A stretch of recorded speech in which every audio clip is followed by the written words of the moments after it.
Hoje eu estava estudando e escrevendo a respeito de João capítulo 10 e eu me deparei com o versículo 17 e o texto diz: Por isso o Pai me ama, porque eu dou a minha vida para a reassumir.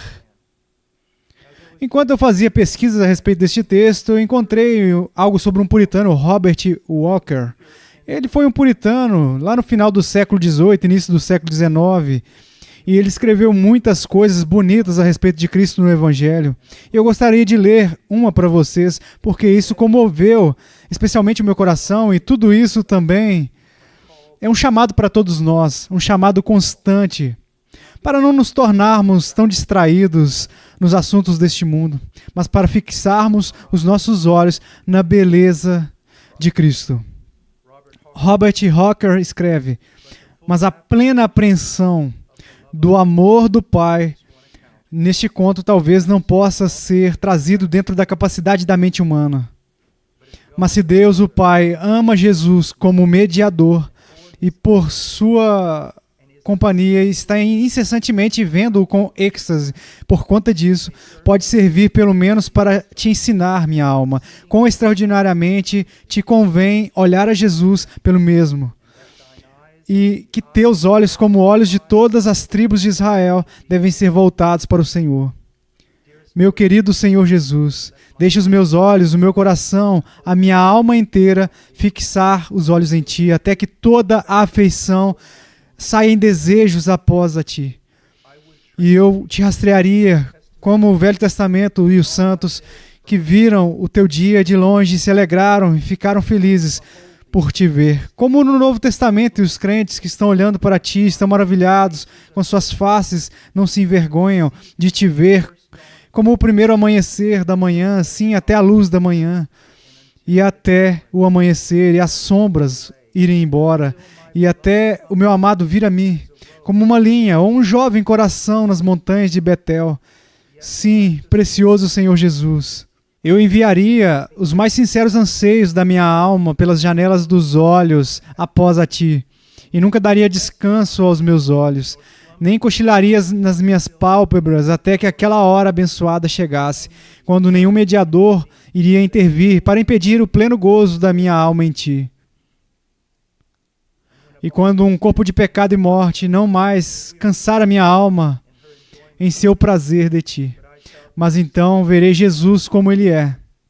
E nunca mais perderei de vista sua pessoa adorável, mas viverei em sua presença e Jesus na minha para sempre. Esse trecho foi tirado de um livro chamado Poor Man's Portion, da página 360. Agora vamos dar uma olhada por um momento em algumas das coisas que Robert Walker afirma neste discurso. Antes de tudo, mas a compreensão total do amor do Pai neste conto talvez não possa ser trazida dentro da capacidade da mente humana. Ele está falando a respeito de um amor.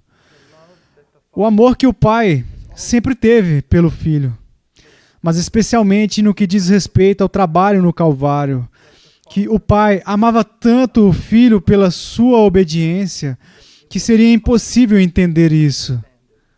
Mesmo se você tivesse a mente do maior homem ou do anjo mais elevado, o amor do Pai pelo Filho excede cada padrão da medida que você e eu podemos possuir. Então ele continua e diz: se Deus o Pai ama Jesus como mediador e por seu trabalho, negócio, agora ele está falando sobre o mediador que se comprometeu a sofrer no Calvário em nome do seu povo. Ele disse que se Deus o Pai ama Jesus como mediador e por sua companhia e está incessantemente vendo-o com êxtase neste conto, agora pense sobre isso. Deus o Pai, qual é o pensamento principal de todos os seus pensamentos? Qual é a principal paixão de todas as suas paixões, se pudéssemos dizer tal coisa? Ele diz que enxerga Cristo incessantemente com êxtase por causa do que Cristo realizou no Calvário. E então, em seguida, Walker diz que pode servir pelo menos para te ensinar, minha alma, quão extraordinariamente te convém olhar para Jesus, para o mesmo. E os teus olhos, como os olhos de todas as tribos de Israel, devem ser voltados para o Senhor. Se Deus tem tanto prazer em seu Filho, especialmente pela sua obra meritorial no Calvário, quanto mais nós devemos nos deliciar com o Filho e buscar maiores medidas, cada vez maiores de compreensão de quem é o Filho e o que Ele fez. Então ele diz, e ele continua e diz, que teus olhos são os olhos de todas as tribos de Israel e devem ser voltados para o Senhor. Nesses últimos dias, temo que muitos cristãos, muitos evangélicos, muitos irmãos reformados, que os seus olhos estejam vagando em muitos lugares e não mais fixados em Cristo, na glória do seu evangelho, e suas bocas estão cheias de tantas coisas e de tantos argumentos, mas os argumentos não são os argumentos do evangelho. Eles não são as proclamações da beleza e da glória, do esplendor e o amor de Deus em Cristo. Que fosse toda Israel espiritual, eu gostaria que toda a igreja voltasse os olhos onde pertence, a Cristo, no Calvário, no Evangelho. Então ele continua. Querido Senhor Jesus, permita que os meus olhos, o meu coração, toda a minha alma estejam fixados em Ti. Ele é digno. Ele é digno de muito mais.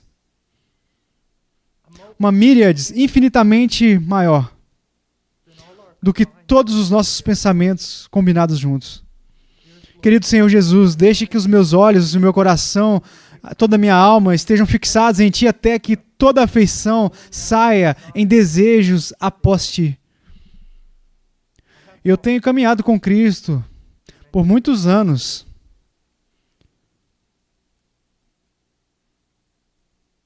E como o nascer do sol ao amanhecer, ele fica cada vez melhor e melhor. Também posso dizer a vocês que eu tenho arrependimentos na minha vida cristã, mas o meu maior arrependimento é que eu não o desejei e ainda não o desejei como eu deveria ter desejado. E a grande oração de todos os nossos corações deve ser: ó Cristo, cresça o meu amor por Ti. Então devemos correr de cabeça para as Escrituras e de joelhos para que isso seja realizado em nós. Para cultivar um desejo maior por Cristo. Para ter um vislumbre que nos leva a desejar outro vislumbre, até que tudo o que nós estamos fazendo é olhar para Ele. E Ele disse que eu te rastrearia como os santos do Velho Testamento, que eu veria o teu dia de longe e se alegraria e ficaria feliz. Eu te rastrearia. Como um caçador procura um cordeiro. Ele encontra uma pista, mas não um conteúdo. Ele procura por outra, e ele persegue o cordeiro através das montanhas e os riachos e os campos. Ele vai dando uma olhada para rastreá-lo. Você entende? É algo que deve começar no momento em que nós somos convertidos. E isso continua, não até morrermos. Quando morrermos, nós passamos para a terra de Emanuel. Então a jornada de fato começa. E passamos toda a eternidade rastreando as glórias de Deus na face de Cristo. E uma vez que essa glória está em uma glória infinita, a nossa jornada será uma jornada infinita. Estaremos satisfeitos e ainda querendo mais, e sempre haverá mais dele para ser adquirido. Ele diz que eu te veja como os crentes do Novo Testamento, que procuram a Ti e são iluminados em suas faces e não possuem vergonha. Você quer ser conformado à imagem de Cristo? Vai demorar mais. Os mandamentos e preceitos e as declarações de sabedoria, mas vai demorar mais do que isso. Exigirá uma visão cada vez mais ampla de Cristo. Quanto mais o enxergarmos, mais seremos conformados a Ele. E se você é um jovem cristão começando, comece bem. Olhe para Cristo, fixe seus olhos nele, então não se afaste como tantos já fizeram. Faça-o a sua perseguição, faça dele a sua proclamação, faça dele a razão de tudo o que você faz e não se distraia. E ele diz: eu te enxergaria como o primeiro amanhecer, Que razão há para se levantar na escuridão da madrugada, exceto para encontrar Ele? Você dormiu 6 horas e 8 horas. Você não ouviu a voz dele, você não leu a palavra dele, você não viu a face dele nas Escrituras. Qual a melhor razão para se levantar de manhã, senão para se encontrar com ele? Eu te veria com o primeiro amanhecer da manhã, assim, antes da luz da manhã, e até o dia raiar e as sombras fugirem, e até que meu amado venha a mim, como uma linha ou um jovem coração nas montanhas de Betel.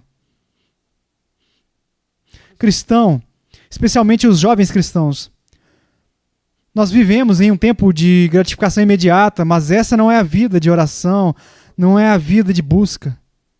Muitos começam bem a perseguir Cristo, mas eles não continuam. É uma perseguição difícil e às vezes por intermédio das montanhas e pedras e profundidades de rios e lugares assustadores e escuros, por intermédio da floresta, onde quer que você vá, nas vinhas, mas persiga Cristo até encontrá-lo. Você diz, bem, eu conheço, sou cristão, sim, mas conheça-lo mais, é o que eu quero dizer. E quanto mais você conhece Ele, mais Ele te consome, e mais aquele fogo consumidor leva você a desejá-lo mais.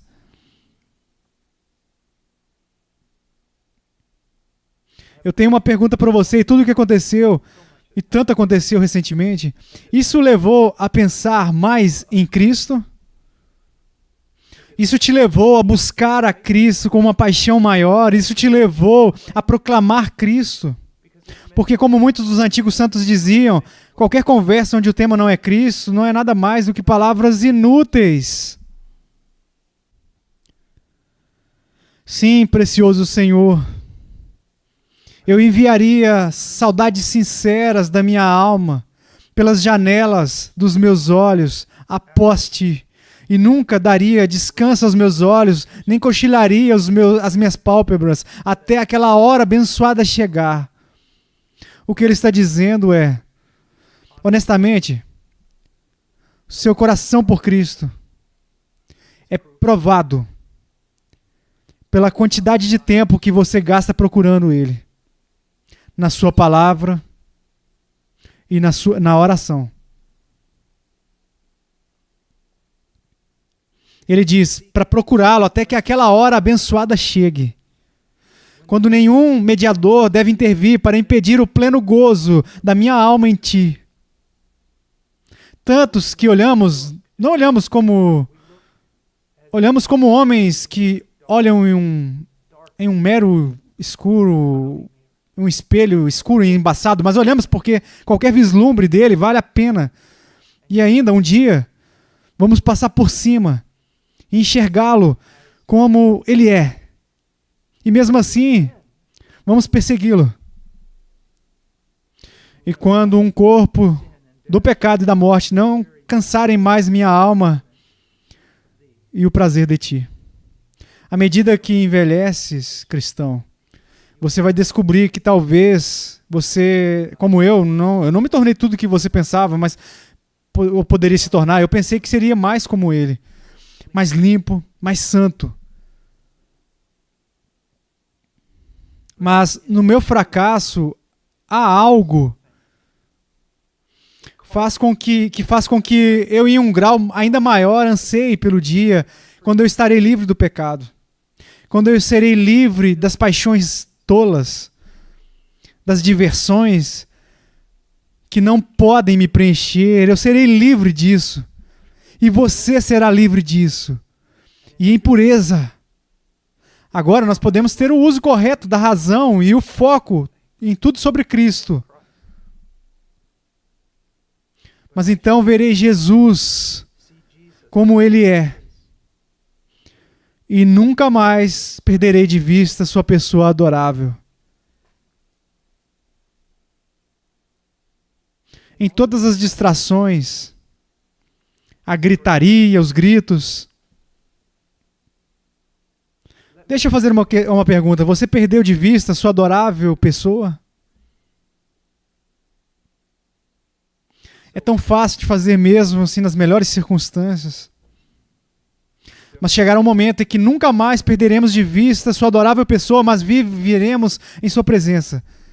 E naquele momento, Rocker diz: Jesus, nós viveremos na presença de Jesus. E Jesus viverá na nossa presença para sempre. E essa é a vida eterna. Essa é a vida eterna. A glória de Deus na face de Jesus Cristo. Até aquele dia, pressione. Não tanto para dentro do ministério. Pressione em Cristo. Em Cristo. E você terá gasto seu tempo com sabedoria. Então, essas foram as palavras de Robert Rocker, o antigo puritano. E prova mais uma vez porque é bom ler livros antigos. Deus os abençoe.